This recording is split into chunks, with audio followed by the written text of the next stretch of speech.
English writer and political activist named Thomas Paine once said, "To argue with the person who has renounced the use of reason is like administering medicine to the dead." Although he did die over 200 years ago, his message has never been more relevant than today. I remember that after the 2012 US election, my fifth grade teacher in Florida got us to talk about what had happened the previous night. Coming from an area where there was a diverse amount of political opinions, many of my classmates were understandably either very happy or very sad. But we got through our differences and we had a fruitful political conversation, or as fruitful of a conversation as a fifth grade political talk could get. But it was what my teacher said after that really stuck to me. She went, "I like talking to kids about politics because it's the only group of people that don't yell at each other." At the time, I thought to myself, she must be wrong. I thought that as people grew up, we would just learn to respect each other even more, and that we would just live in this big utopia of rainbows and happiness. I was 10 years old. It's not hard to argue that politics divide people. To use the United States as an example, over 40% of Americans, regardless of whether they are Democrats or Republicans, say that each other's party is a major threat to the United States, according to a poll done by Pew Research. Think about it. Millions upon millions of Americans are divided solely on party affiliation alone. The real question then is not if politics divide people, but why? If we ever want to mend this gap, we have to look at the root cause of the problem. And research by psychologists Jonathan Gate and Jesse Graham may begin to provide some insight into this issue. Their research indicates that people tend to endorse specific political policies based on the moral values that they already held. Wordy, I know, but the example of sex education in the United States is a great example of this. In the United States, many Democrats advocate for a more comprehensive sex education program, as they believe that it would reduce rates of teen pregnancy and STD transmissions, emphasizing the more liberal values of avoiding harm or caring for others.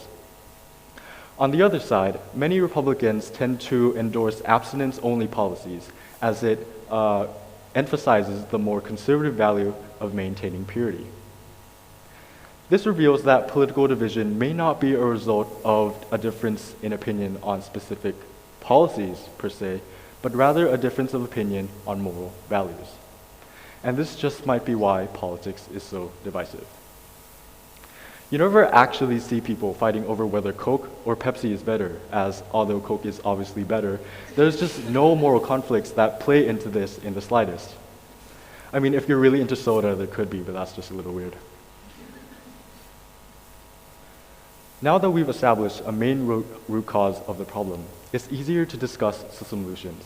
And for me, it can be broken down into 3 steps: understand, respect, and appeal. Number 1, understand their moral values. Once you have begun to engage in discussion, really narrow out why they believe the things that they do. Could it be because of family upbringings, religion, their environment? If you only try to present your side without trying to understand theirs, it is unlikely that they will listen to anything you might have to say.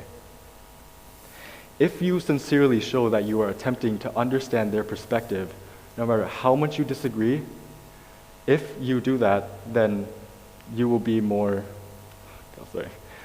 This leads on to my next step, which is to respect them as a person. Respect plays into the actual debate itself.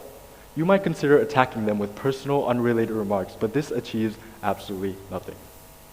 Try to acknowledge that the other person is also a living human with thoughts and feelings. Crazy, right? But how do I get someone to listen to me actually and be persuaded by me, you might ask? Well, appeal to their morals. This ties the last 2 steps together.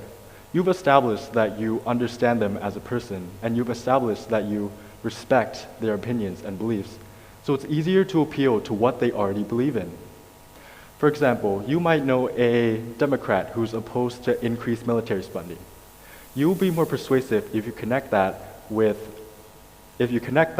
their more liberal values of maintaining avoiding harm and caring for others by saying that an increase in the military budget will protect and aid those in other countries that are vulnerable to violence. On the other hand, you might also know a Republican who is opposed to increased taxes.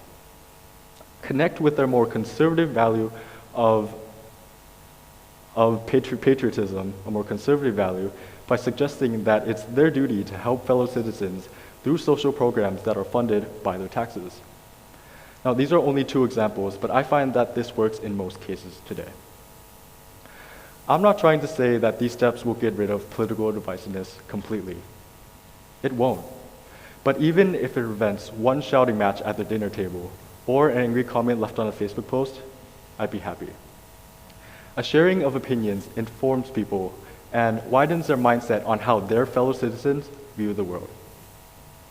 So, when it comes to politics, understand and respect each other, because it's the least we can do. So going back to our friend Thomas Paine, when he compared arguing with an unreasonable person to giving dead people medicine, he could be right.